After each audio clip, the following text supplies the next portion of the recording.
Ito yung takip ng turbo ko dati at ito na siya ngayon mga Marcies. Woo! Ito yung nagte-trending ngayon na dishwashing liquid, baking soda at suka lang ang ilalagay at akalain nyo talaga mga Marcies, totoo pala. Bali pinagsama ko lang dyan yung dishwashing liquid at yung baking soda tapos hinalo ko lang ng hinalo bago ko naman yan ipapahid sa mga takip na nangangalawang na. At syempre bago natin to ipapahid ay pinatuyo ko muna itong takip ng aking turbo. Maglalagay lang muna ako dito ng baking soda at ikakalat ko yan dun sa palibot ng takip ng turbo. At nung naikalat ko na ay next ko namang inilagay dyan yung tinimpla ko kanina na baking soda at dishwashing liquid. Medyo kinakabahan ako sa life hacks na to mga Marcies dahil ngayon ko lang talaga to susubukan. At sabi pa nga dun sa napanood ko, pag nalagyan mo na siya lahat ng dishwashing liquid ay lalagyan mo naman siya ng tissue or ng paper towel bago naman lalagyan natin yan ng suka. Yung napanood ko pala ay nagsalin siya sa pang spray ng suka at dahil wala nga akong pang spray ay ginamit ko na lang yung pinaglagyan ng cologne ko at pwede na rin yun mga Marcies.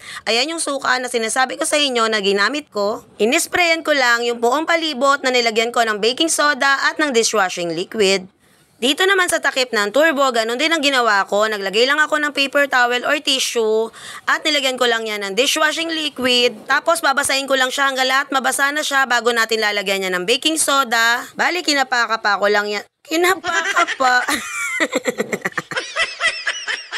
At nung nilagyan ko na nga lahat yan, ay binabad ko muna yan ng 3 oras. At para sigurado nga tayo sa life hacks na ginagawa natin mga Marcies, gagawin ko rin yan dito sa aking oven na pinaglulutuan ko ng mga cakes at cupcake. Kung mapapansin nyo mga Marcies ay kinalawang na talaga to at titingnan natin kung talagang makukuha nga ng baking soda na tong life hacks na to yung pagtatanggal nitong aking mga kalawang sa oven. Same lang din ang pagkakagawa ko dun sa takip ng turbo, ganun lang din ang gagawin ko dito sa aking takip ng oven naman. Nakikita nyo naman na marami na talagang kalawang. Same lang din ang ginawa ko dito sa ginawa ko dun sa takip ng oven. Naglagay lang din ako dito ng baking soda. Bali lalagyan lang natin yung mga palibot na may part ng kalawang, pati dun sa loob, kung makikita nyo sobrang dumi talaga. At nung naikalat na nga natin lahat ng baking soda, lalagyan ko naman ulit to ng dishwashing liquid sa palibot ulit ng pinaglagyan ko ng baking soda. At dahil nakakaluwag-luwag naman ako, ay dinamihan ko na para nga sigurado ako dito sa life hacks na ginagawa ko. At ganun lang po ulit, maglalagay lang tayo dito ng tissue para masipsip ng baking soda at dishwashing liquid at mapunta dun sa tissue para maibabad natin yan. Pero tatagalan ko rin to mga Marcies, gagawin ko rin 3 oras. Pero kasi yung nakita ko sa life hacks ay 1 oras lang nila binabad. Pero dahil hindi pa ako sigurado dito sa ginagawa ko ay ginawa ko talagang 3 oras. Then mag-i-spray lang ulit ako dito ng suka. Bali parang ibababa din natin yung suka dun sa ginawa nating baking soda at saka yung dishwashing liquid. Dinamihan ko na dyan sa part na yun mga Marcies dahil dyan talaga marami talaga yung kalawang. Hindi ko nga din po maintindihan mga Marcies kung bakit nagkaganito at nagkakalakalawang na tong aking oven. Sa tuwing nagagawa naman po ako ng mga cupcakes at cakes ay talaga naman pong alagang-alaga ko to, bali hintayin ko muna yan lumamig pag ginamit ko, tapos tsaka ko naman siya pupunasan ng basang-basahan. At nalagyan ko na nga yan lahat, maghintay lang ulit tayo ng 3 araw, 3 oras. 3 days later. At eto na mga Marcies, magkakaalaman na.